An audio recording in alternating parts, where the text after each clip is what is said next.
పల్లె నుంచి పట్నం వరకు దాదాపు అన్ని నగదు లావాదేవీలు ఇప్పుడు యూపీఐ ద్వారానే జరుగుతున్నాయి. ఇప్పటి వరకు పూర్తిగా ఉచితంగా కొనసాగిన యూపీఐ చెల్లింపులపై భవిష్యత్తులో ఛార్జీలు విధించే అవకాశం కనిపిస్తోంది.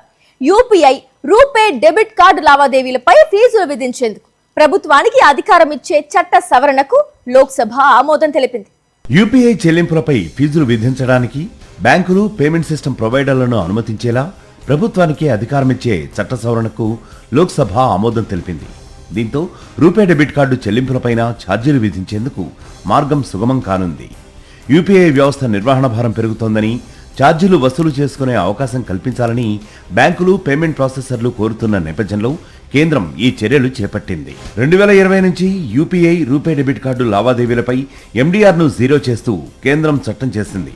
అయితే తాజా చట్ట సవరణలో యూపీఐ, రూపే డెబిట్ కార్డు లావాదేవీలపై ఎండీఆర్ జీరోను తొలగించి ఛార్జీలపై నిర్ణయాధికారాన్ని ప్రభుత్వానికి అప్పగించారు. ఇకపై ప్రభుత్వం నోటిఫికేషన్ల ద్వారా యూపీఐ, రూపే లావాదేవీలకు సంబంధించిన ఛార్జీలను నిర్ణయించనుంది. యూపీఐ లావాదేవీల వ్యయంలో కొంత భాగాన్ని బ్యాంకులు, పేమెంట్ ప్రాసెసర్లు భరిస్తూ ఉండగా మిగతా మొత్తాన్ని ప్రభుత్వం సబ్సిడీగా చెల్లిస్తోంది.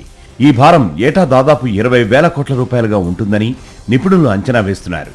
2021-22లో 1,389 కోట్ల రూపాయలుగా ఉన్న సబ్సిడీ 2023-24 నాటికి 3,631 కోట్ల రూపాయలకు పెరిగింది. 2026-27 బడ్జెట్లో ఇందుకోసం 2,000 కోట్ల రూపాయలు మాత్రమే కేటాయించడం గమనార్హం.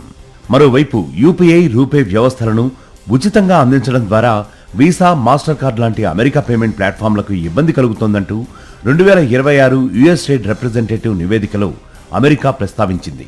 ఈ నేపథ్యంలోనే చట్ట సవరణ జరగడంతో ఇది అమెరికాను సంతృప్తి పరిచేందుకేనా అన్న అనుమానాలు కూడా వ్యక్తమవుతున్నాయి. యూపీఐ పేమెంట్లపై ఛార్జీలు విధించే అవకాశం ఉన్నప్పటికీ అన్ని లావాదేవీలపై అవి వర్తించకపోవచ్చని తెలుస్తోంది. 2,000 రూపాయల వరకు చిన్న మొత్తాల లావాదేవీలకు మినహాయింపు ఉండొచ్చని, పెద్ద వ్యాపారంలో యూపీఐ లావాదేవీలపైనే ఛార్జీలు ఉండే అవకాశం ఉందని ప్రచారం జరుగుతోంది.